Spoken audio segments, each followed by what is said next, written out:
Top of the morning, Dan and Amy. This was White House spokesperson Jen Psaki on Friday dealing with inquiry from Stephen Nelson, New York Post, about Hunter Biden, his laptop from hell, which didn't exist until the New York Times said so last week. Exactly. And the big guy, and whether or not the big guy is implicated in some of the contents on that laptop that the New York Times has so generously now authenticated. Here's how that went. Clarification and two questions about presidential conflicts of interest in foreign affairs. The first brief clarification is the New York Times reported this week that the first son remains under criminal investigation. Does the president still intend to stay out of that case? Yes, it's the Department of Justice, and I will point you to them. And my two questions about conflicts of interest in foreign affairs. First, I have a question about Russia, and then one about China. On Russia, you told me last year that you were unfamiliar with the Senate report that alleged that the first son, or a company linked to the first son, received $3.5 million from the richest woman in Russia. Subsequent reporting indicates that President Biden, when he was vice president, had a dinner in Georgetown with the same woman in 2015. This Yelena Ballerina, she has not been sanctioned yet by the U.S. government. How is President Biden navigating conflicts of interest when it comes to sanctioning people who have done business with his family? And can you explain to us what this $3.5 million was for? I don't have any confirmation of the accuracy of that report, so I have no more further details. About the conflicts of interest, though, how he's navigating those when deciding sanctions. What would be his conflicts of interest? Well, his son's company allegedly got $3.5 million. Which I have no confirmation of, and he has continued to sanction oligarchs more than we've ever sanctioned in the past, so I'm not sure that's a conflict of interest. Go ahead. Thank you. Go ahead. I have a question about Russia now. I think we're moving on because we got to get some more people. Go ahead. My question about the conflict of interest when it comes to China is, last year the first son's attorney said that he divested from a Chinese investment fund controlled by Chinese state-owned entities. We have received not even basic transparency about who bought out his stake, when this happened, and how much money changed hands. Did he actually divest, and if so, can you agree to basic transparency? He's a private citizen. He doesn't work for the government. I'd point you to his representatives. Thank you. I think we're done here. Thank you. I think she was done with him. For more on this, pleased to be joined by Emma-Jo Morris. You may remember her byline. Well, you may remember it now from Breitbart News, but you may recall that she was a reporter on the Biden laptop from hell, Hunter Biden laptop from hell story that got spiked by the D.C. press corps in advance of the 2020 election. She was castigated as part of a Russian information campaign, according to former DNI Jim Clapper, and so many of those who rallied around the Biden campaign to try to salvage it in the waning days of that election cycle, which they did. And again, no less than Attorney General Bill Barr, who has not been reticent about being critical of Trump now that he's on a book tour, and even previously, has said that what the press corps did in spiking that Hunter Biden story in the New York Post definitely impacted the election. Emma-Jo Morris, politics editor, again, Breitbart News. Thanks for joining us. Appreciate it. Thank you so much for having me on. Good morning. Good morning. So, what's your perspective on why the New York Times in this moment decided to essentially back the story that you wrote just prior to the November 2020 election? Yeah, I mean, I can't say definitively. Obviously, thank God I don't work at the New York Times, but I'm imagining that it's like, listen, this was a huge bombshell at the time. It's still relevant, especially given that Joe Biden has now won the presidency. Hunter is obviously under an ongoing investigation. This news keeps coming up.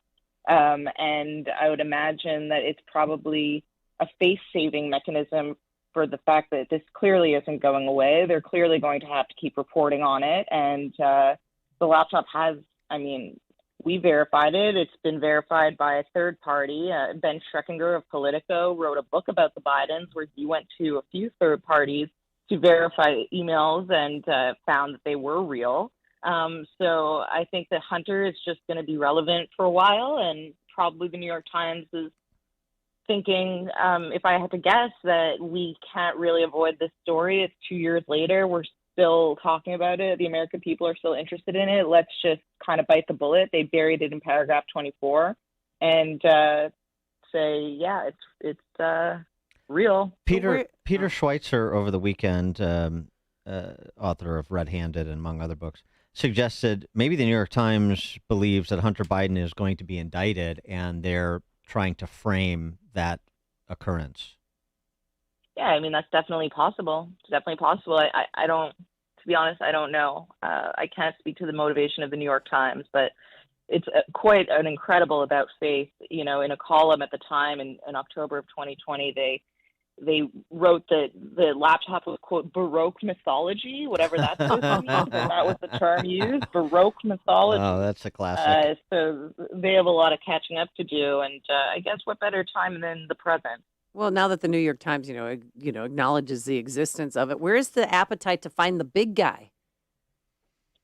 Good question. I don't think there is any appetite. I think they're trying to just do the absolute bare minimum possible. And the truth is, nobody in the New York Times or legacy media universe would have acknowledged this very lead that they're acknowledging, that the laptop is real, had it not been for Maggie Haberman, who amazingly dared to tweet out on the day that the article was published by the Times, saying, by the way, this article acknowledges the authenticity of the laptop. But other than that, I mean, the article wasn't about the laptop. It was about Hunter and his legal woes.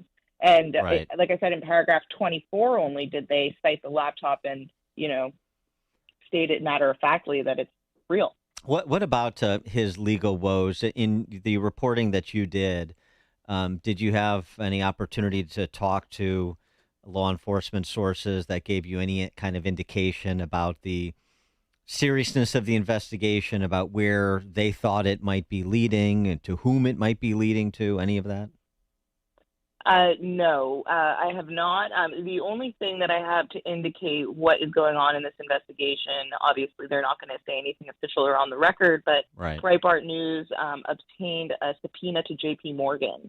That was maybe a month ago or so. We obtained that from a source who got it from somebody who leaked it from JPMorgan. And that showed that they were subpoenaing JPMorgan, not Hunter. So Hunter was not served with the subpoena, and we don't know if he may have found out about it from our reporting. But JPMorgan was subpoenaed for all information pertaining to a list of bank accounts that belonged to Hunter, and they were specifically looking for transactions between that bank account or those list of bank accounts and the Bank of China. Mm-hmm. So I would imagine that it's observing maybe a deal with CEFC perhaps that 10% was held for the big guy with. Right. Yes, Oh, yeah. possibly. That's a lot of money. And that rallying around the campaign, New York Post did a good piece on it the other day. The 51 spies, former intel and law enforcement officers now in sinecures on CNN news desks or in academia, who all said that your reporting was classic Russian information campaign. You, by extension, were some sort of Manchurian journalist, and not to be given much weight. And where comes the reckoning for them?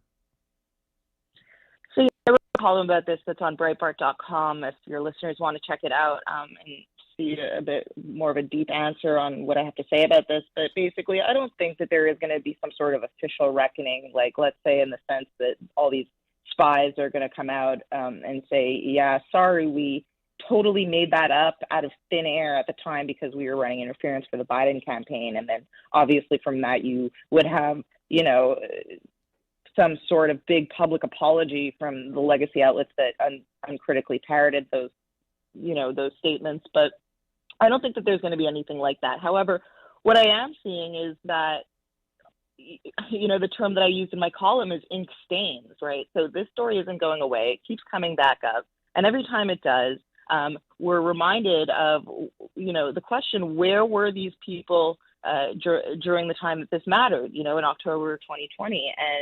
And their reporting is all in ink, or it's all published online. And that lives forever. You can't take that away. And until they ever address this, which they probably won't, they are going to look like fools because their audience, let's say, sees the story, looks up, hey, I never saw anything about this. Hunter Biden had a laptop that was abandoned at a repair shop. What's that about? Obviously, it begs, some it begs you to wonder. So, their readers are going to be looking up, hey, what's this about? And when they do, they're going to find all of these copious amounts of lies and spin and disinformation and nonsense that was published by New York Times, Politico, NPR, NBC, CNN, whichever. And I would imagine that would be a shocking experience and maybe force some reflection by the readers of, hey, like, why do I trust these people? Well, let's talk about the content. What was found on that laptop? What did you find is the most egregious thing? Probably that deal that I just referenced. So I published an article in the New York Post in October of 2020. It's about 3 weeks before voting day. And it was actually the second day of the series from the Laptop from Hell series at the Post. And there was an email that was Hunter and his partners discussing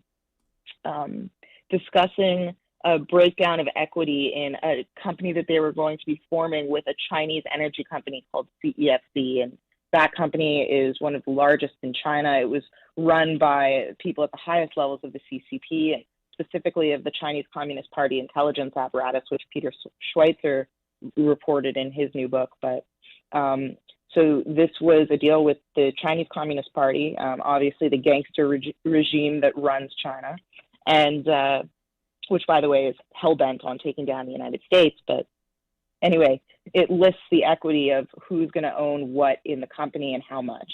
And there's a line there that says 10% held by H for the big guy. And then we reported that about 24 to 48 hours later, one of Hunter Biden's business associates named Tony Baldolinski came out. Right. He did a primetime press conference to say, yes, the big guy is who you think it is. Joe Biden had a cut in these deals. I was part of that deal. Joe Biden was involved, 10% held by Hunter for Joe Biden. It was just in writing in black and white that Joe Biden is, in a business to the tune of millions with the Chinese Communist Party, obviously our most pressing geopolitical threat in America. Right, and so Baldolinski goes on Tucker Carlson too, and that gets ignored by the D.C. press corps, in addition to the D.C. press corps ignoring or freaking deplatforming the Post altogether in order to suppress your story. And also too, I mean, you need sort of a crime family chart now to follow all this, particularly if you haven't been following it all along. But I mean, we just last month, Devin Archer, former Hunter Biden business partner, was sentenced to prison for his role in another fraud scheme. You've got Hunter Biden in Ukraine, in Russia, in China, all these different players, and it all needs to be pulled together. And that doesn't even get into some of the self-dealing of the Biden family when you get into Biden brothers, for example, that was detailed in Peter Schweitzer's book, Secret Empires. I mean, and then again, to some extent in Red Handed. I mean, so there's just a lot there that requires sort of bringing everything back from the last couple of years, like you're suggesting, and to sort of set the table and then continue reporting per whatever the feds decide to do with Hunter. Yes, definitely. And it's intentionally set up where you need a chart to try to actually visualize and understand what's going on. Tony Baldolinski actually had an incredible anecdote when he came out, in October of 2020.